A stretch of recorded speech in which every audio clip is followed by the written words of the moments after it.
Jadi kita sedang mengidentifikasi pekerjaan-pekerjaan prioritas berdasarkan arahan Bapak Presiden. Beliau kan suka menyampaikan pekerjaan ini harus ada skala prioritas. Kalau enggak dikerjakan semuanya, enggak berhasil semuanya. Nah, oleh karena itu maka reformasi birokrasi ini mesti kita kuatkan lagi bahwa ini bukan hanya soal tumpukan administrasi laporan. Nah, ini kan sepertinya reformasi birokrasi itu sesuatu yang terpisah dengan pembangunan. Padahal RB itu sesuatu yang harus bisa dirasakan. Oh, pelayannya sudah lebih bagus. Nah, oleh karena itu maka kita sedang diskusi hari ini, hari pertama, rumuskan terkait dengan reformasi birokrasi berdasarkan prioritas dan tematik.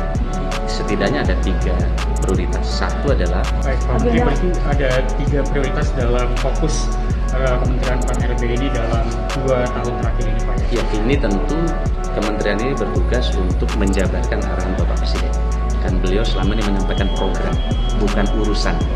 Nah, kalau program berarti butuh integrasi, butuh kolektivitas untuk menyelesaikan masalah. Kalau berdasarkan urusan nanti sektoral. Nah, kemiskinan ini harapan Bapak Presiden adalah ini menjadi program prioritas beliau ya.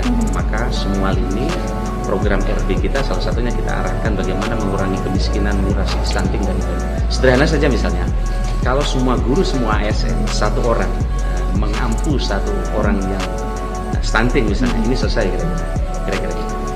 Dan yang berikutnya adalah yang sederhana yang kemarin terlupa tidak saya sampaikan di istana. Sebenarnya sederhana saja, tugas Menpan RB ini sesuai arahan Bapak Presiden mendorong daerah dan kita semua untuk memastikan bahwa setiap ASN yang datang ke kantor itu tahu apa yang akan dia kerjakan. Siapa mengerjakan apa, targetnya. Ini masalahnya ada sebagian orang datang ke kantor nggak ngerti apa yang mau dikerjain. Targetnya apa? Nah, tugas kita sekarang untuk mendorong untuk semua pihak untuk mendorong agar ASN kita tahu siapa mengerjakan apa dan targetnya. Agenda selanjutnya apa Pak Menteri? Habis ini kami akan rapat di istana. PAN 2022 ini terkait dengan rekrutmen PPPK JF Guru ini mempertimbangkan bagaimana kita bisa memenuhi jumlah guru dengan kualitas yang lebih baik, dengan sebaran yang lebih baik, dan dengan memberikan kesempatan yang lebih baik kepada tenaga honorer yang sudah bekerja lebih dari 3 tahun di sekolahnya. Ya, karena itu perlu ada breakthrough yang kita lakukan. Dan breakthrough yang kita lakukan ini antara lain kita tuangkan dalam kebijakan umum. Awalnya kebijakan umum pengadaan ASN 2022 yang sudah disampaikan melalui surat edaran Menpan RB. Pertama, kita nggak tahu sebetulnya jumlah pasti kebutuhan ASN ini ke depan seperti apa. Karena digitalisasi, SPBE, dan lain-lain, dan tenaga pelaksana kita yang jumlahnya porsinya 38% tadi. Karena itu 2022 ini kita fokus dulu merekrut PPPK sambil kita data ulang kebutuhan PNS kita akan seperti apa ke depannya. Dan PPPK pun fokus kita yang utama adalah pelayanan dasar, yakni guru dan tenaga kesehatan. Jadi memang arah kebijakan umum pengadaan ASN kita 2022 ini kita persempit dulu, kita fokus PPPK karena PNS kita sedang kita kaji betul kebutuhan ke depannya seperti apa. Jangan sampai kita rekrut berlebihan pada saat digitalisasi, SPBE diterapkan, kemudian kita kelebihan orang, dan kemudian kita terpaksa harus melakukan PHK. Tentu itu tidak ingin kita harapkan begitu.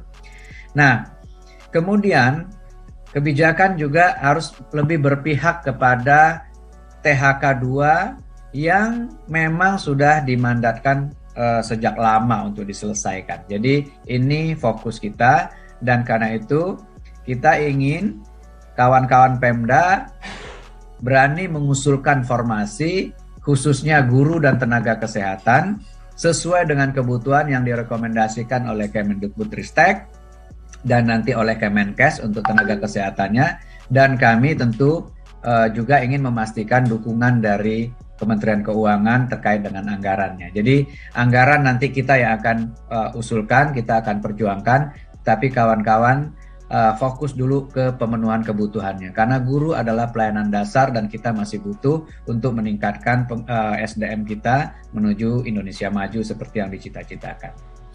Nah, karena itu mekanisme baru rekrutmen PPPK guru tahun ini Formasi tetap diusulkan oleh Pemda, tetapi berdasarkan rekomendasi dari Kemdikbudristek, karena helikopter view-nya ada di Kemdikbud, nanti Pak Iwan akan cerita kebutuhannya seperti apa. Kemudian berdasarkan itu kami akan berkonsultasi dengan Kementerian Keuangan untuk menetapkan kebutuhannya. Dan begitu kebutuhannya ditetapkan, kita akan melakukan seleksi tidak seperti kemarin, tetapi berdasarkan prioritas. Dan prioritas pertama tentu saja yang sudah lulus ambang batas tahun lalu, tetapi kalah bersaing ya untuk mendapatkan formasi. Tahun ini akan kita berikan kesempatan pertama untuk mendapatkan formasi. Kemudian berikutnya adalah THK 2, akan kita berikan juga kesempatan untuk mendapatkan prioritas terlebih dahulu. Sehingga dengan demikian, Peraturan Menteri Pan-RB 20 tahun 2022 ini secara garis besar memberikan kesempatan ya. Kalau dulu kesempatannya diberikan kepada THK 2, non-ASN, dan lain-lain, tetapi proses seleksinya itu tidak berdasarkan prioritas yang bisa mengafirmasi lebih banyak kawan-kawan THK 2. Jadi tahun ini yang tahun lalu sudah lulus ambang batas, itu kita berikan prioritas untuk mendapatkan formasi. Kemudian THK 2 kita berikan prioritas untuk mendapatkan formasi.